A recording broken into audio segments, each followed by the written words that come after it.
Hey guys, how are you? Happy New Year. Today is January 1st and okay, we're gonna get right into it. I have orders for my bows, the messy bows. So if you don't know, I do sell them. So I make them and I sell them for people to use on their own crafts. So I have to make a few of them, and I figured I would take this opportunity to show everybody. I can't even tell you how many questions on how to make these, and people wanting me to do a tutorial. So here I am. I'm going to go ahead and make a couple of these so that I can show you how I do it, and you can do it yourself.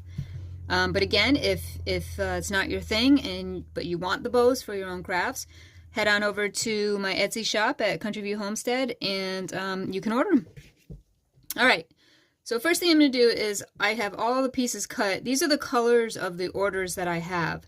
So that's why these particular ones are cut. I also have a blue ticking, I have a beige ticking, I have a bunch of colors, but this is what was ordered, so this is what I'm going to show you.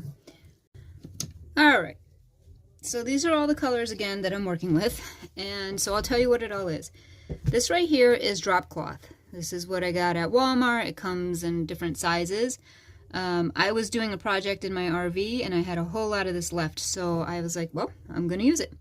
So that's drop cloth. This right here, a lot of people are actually surprised to hear that I use this, and this is a flour sack. These are from Walmart, and they come in like packages of 5 or like 10. And I tell you what, these are fantastic for the messy bows. They fray like nobody's business. And for me, when it comes to a messy bow, the fray is key. And I will show you all of that. So that's all flour sack. And this is all tea stained. That's why you see the variations in the color. I tea stain these. These come in a very white color, like stark white. So those are tea stained. This is a black and cream check. This is it's like a dark red, almost burgundy and cream check. This is red ticking. This ticking is red and white, so that is definitely more of a white color. It's not a stark white, but it is white. So this particular order, she wants them distressed, so that won't be that stark when I'm done with it.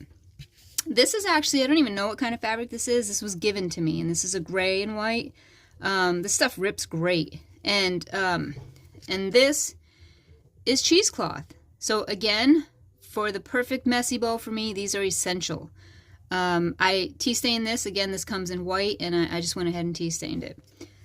So one trick for making a messy bow, and everybody comments on my messy bows and how do I get the fray and how do I get it to look like that, it is, do not cut off your strings. I mean, obviously, if they're like everywhere and it's like out of control, cut them.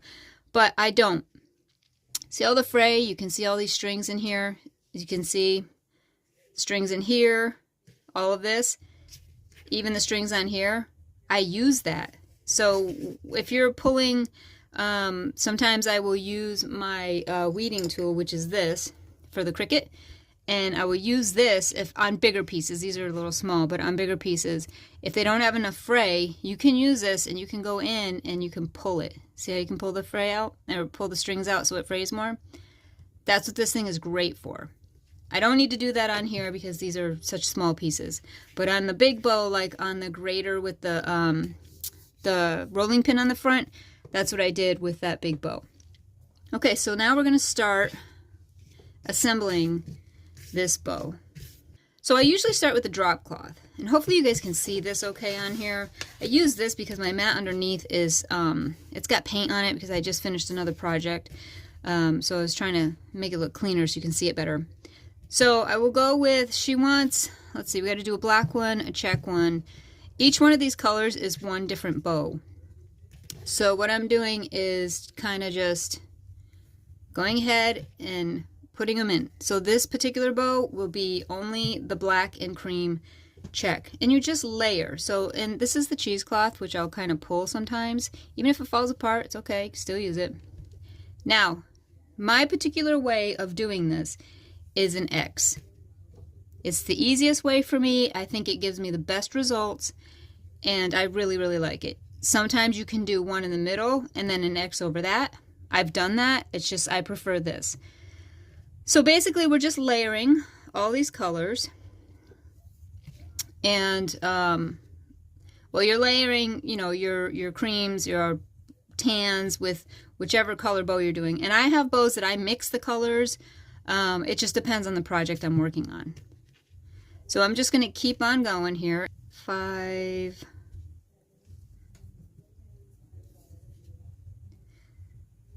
Oh, I forgot to do this piece. So as far as the layers are concerned, I mean, you would think the thicker the better. Not necessarily. Again, depends on the project you're working on. So if you have to, these bows are going to be about 4 inches long. There's somewhere, I can't, obviously they're not perfectly 4 inches, but they're about 4 inches. So that's a good size bow once you're done with it for most projects. But I make them this size so that you can cut them down to whatever you're doing, and then have it fit the project you're making. Because, you know, ultimately that's what these are for. These are so you can, or whoever buys them can make whatever they want. All right, so I think we're gonna go with probably 8 layers on here. I've got 6 on here so far, so I'm gonna go ahead and do 2 more layers. Sometimes I forget what order I go in, and it really doesn't matter. It's just more of for keeping everything equal around the edges. All right, 1 more layer.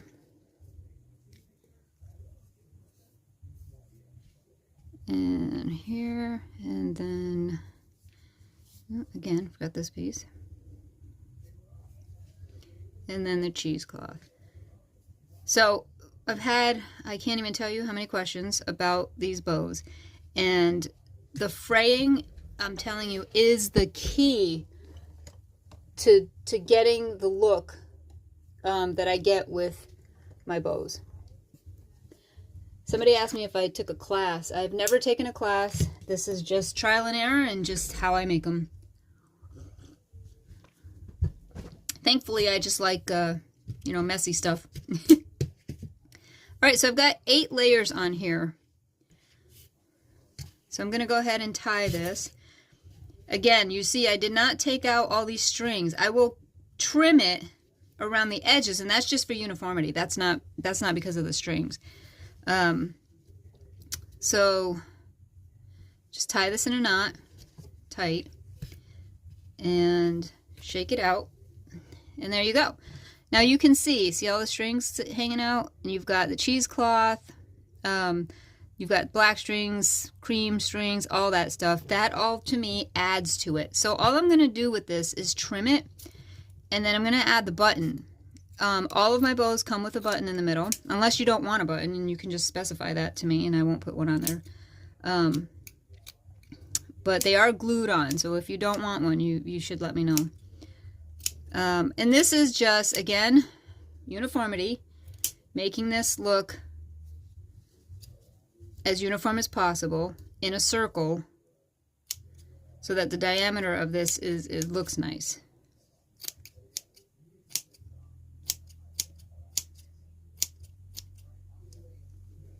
See? Now, to me, if I was doing a project, I would cut this down even more, but this is for an order, and like I said, these are for other people's projects. So if I leave it long so that they can do what they need to do with it, and it's better to be long and be able to cut a little bit off than too short. So that's that, and now I'm going to get a button. So this isn't a very long video, this one, because this isn't difficult to do. It's really a matter of there's just tricks to it, in the sense that, you know, let the things fray. And if a piece looks, this is another thing I do, I'll go in, and if a piece looks like it's too wide, cut it down. You know what I mean? So again, just shake it. It'll fluff up. And then the person who ordered this can do whatever they want with it. But I am going to add the button right in the middle. And so what I do, and this is just an added thing that I do with my buttons, and if you've seen the other videos, you know this.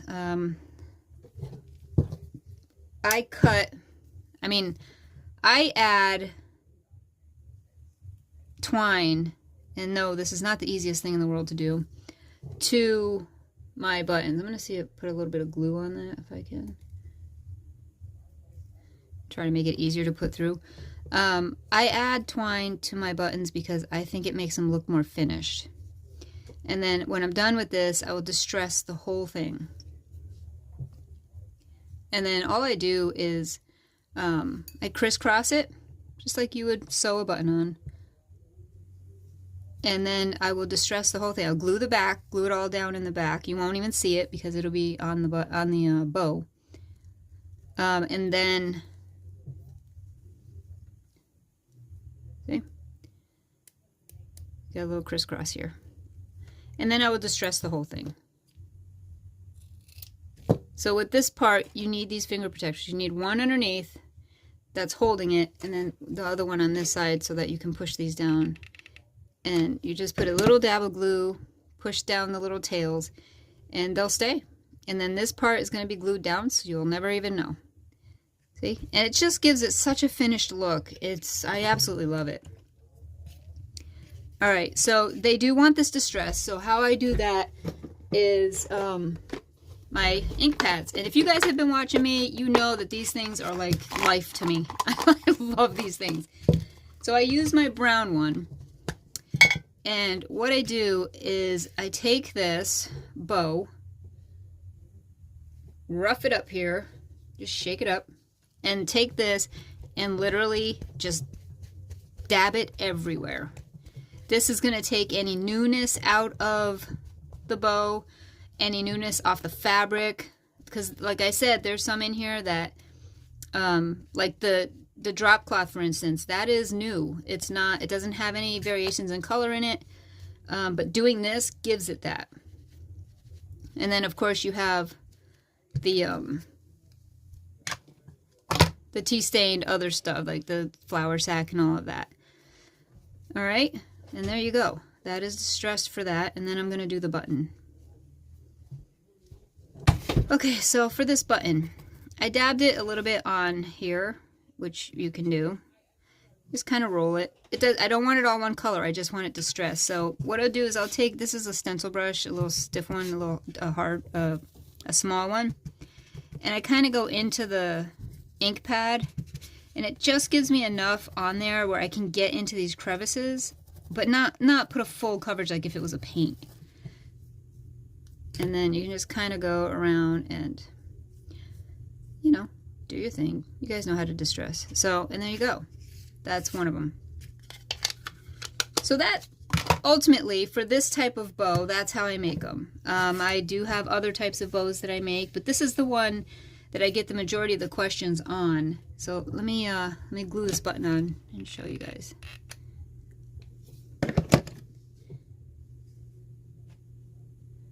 So this is the one I get all of these questions on.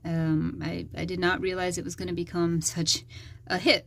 Well, I'm glad it is. I'm very happy that I'm able to help other people with these bows. I know how difficult it can be to make a bow. It took me a while to be able to come up with a bow that I really, really like. And like I said before, these frayed edges, guys, these are the key to this bow. And you can layer fabrics all day long, but if you don't have the right fray, you don't get the right look, at least for this particular bow. So there you go. I'm just going to trim off this little piece here that fell out. So you just trim, and again, if you've seen the videos, you see how I do it. Normally I would stick this on the piece, see how much it needs to be cut. Right now, this being an order, I'm just making it uniform around the edges. So that's one. So I've got a few more to make, but now you guys know how I make these. And I hope you're able to do it. And if you are, show me some pictures. go on Facebook, go on my page, Country View Homestead, and show the pictures. Show me what you've done. Put them on projects. I want to see how you guys are doing with it. All right. So again, these are in my Etsy shop. If you are interested and you would like to purchase some, I have different styles that you can choose, colors, that kind of thing.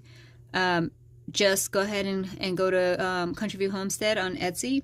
And if you go to my Facebook page, you'll see the link. And you can order them there. So thanks again for watching, guys. I'm happy I finally was able to get this how-to done. I've been asked quite a bit. So you guys have a great day.